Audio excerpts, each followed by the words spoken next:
Hey guys, Paul Chopper here, and today I'm going to give you a guide on the new hero Serath, a melee carry, the first of her kind. Her affinities are corruption and order. She has some great abilities to deal damage and close the gap on your opponents. I do have also the playlist of all my heroes and deck guides in the description below if you want to check them out. First we are going to look at her stats and abilities. These may change slightly over time with Epic Games always updating their game, so be aware of this. First, her health. Having almost 1,400 of it. This is standard for carry and you are very squishy. I couldn't really add any more on as lifesteal is in a great place right now to keep you on the battlefield. Serath does use her abilities a lot more than any other carry to CC and finish off kills. Saying this, I never really had a problem with the mana. Abilities have a low cost. The only time I would run out is if I stayed on the field for too long, but I don't think it's worth adding mana into your decks. Her armor focuses on basic attacks, having 46 at level 15.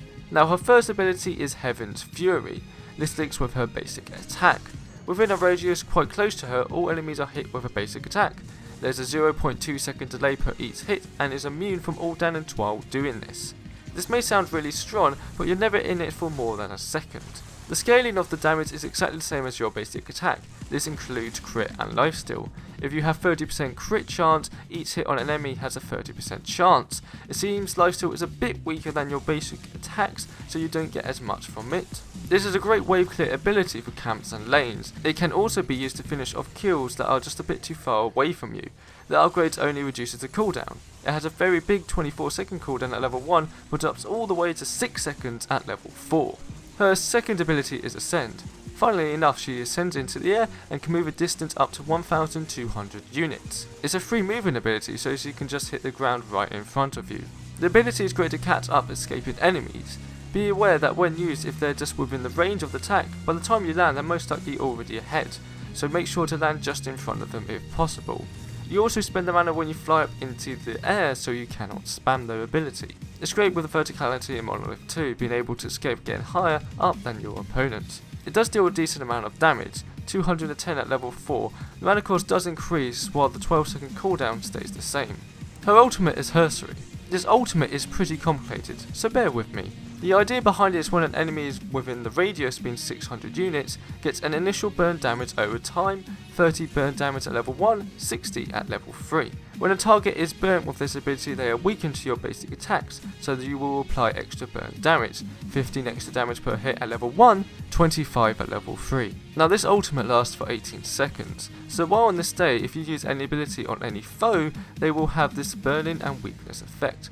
Of course, the initial burn doesn't last for that whole 18 seconds, but lasts for 3 seconds. The same goes for when you use another ability.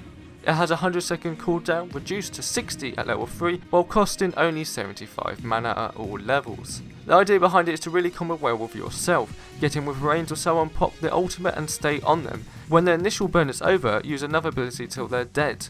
Against a group of enemies it's great, but remember, only your attacks are stronger, not your allies. The final ability for Serath is a Chastise. It fires a small cone in front of her, dealing damage and movement speed reduction, a very good ability to upgrade. Use it carefully as this is your main tool to stick to an enemy. The cone radius is really small, just bigger than a basic attack for her, but you don't really have to aim precisely, which is nice. Now for the early game, I feel even though she's the best in the safe lane, she can jungle a bit too in the right team composition, having tanks already filled such as a Serath in the off lane and a Steel as a support. But either way you want to farm and stay safe. It would be best to have a range support with you to help out. Nothing else really changes from any other carry, only that she does have a very high skill ceiling. I feel trying to push the offlane and poke the enemy offlaner is a lot harder on her not being a ranged carry, so I try to keep the wave safe and close to me.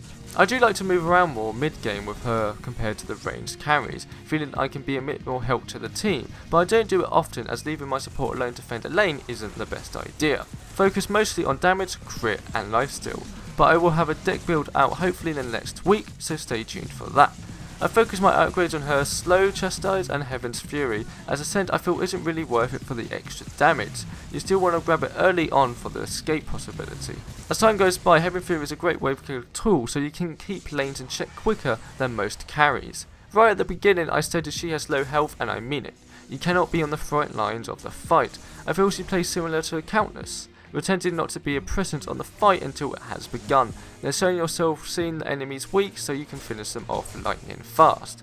She is also great in 1v1 scenarios later on too. She is extremely hard to escape from, and it's up to her if she stays in the fight or not. It's all about comboing her abilities. She can gank extremely well too, sneak up behind enemies, slow them and deal massive amounts of damage before they know what's happened. If they're really low, just using your Heaven's Fury to finish them off safely. She does come online around the mid game earlier than some carries. When I mean online, I mean she can help the team out a lot more chasing enemies or defending lanes. The problem with her is that she will be hard to get used to and only works in certain compositions. Remember, you would have her in the safe lane instead of a Murdoch or Twin Blast most of the time, and that can be a big change. This also means having more ranged heroes would be the best. Like I suggested, having a ranged support solves this. If not, only having the mid laner being the ranged hero can cause some issues. And this about does it for her.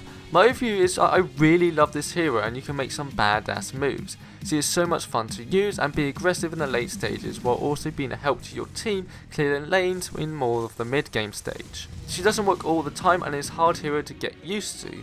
Remember, you have to close the gap, and if you don't have the help of your team to peel the enemies, she can be left in no man's land and obliterated in seconds. Like I said, I have a deck guide that will be out soon and many others are already on this channel. So if you enjoy my Paragon content, do subscribe and I'll see you next time.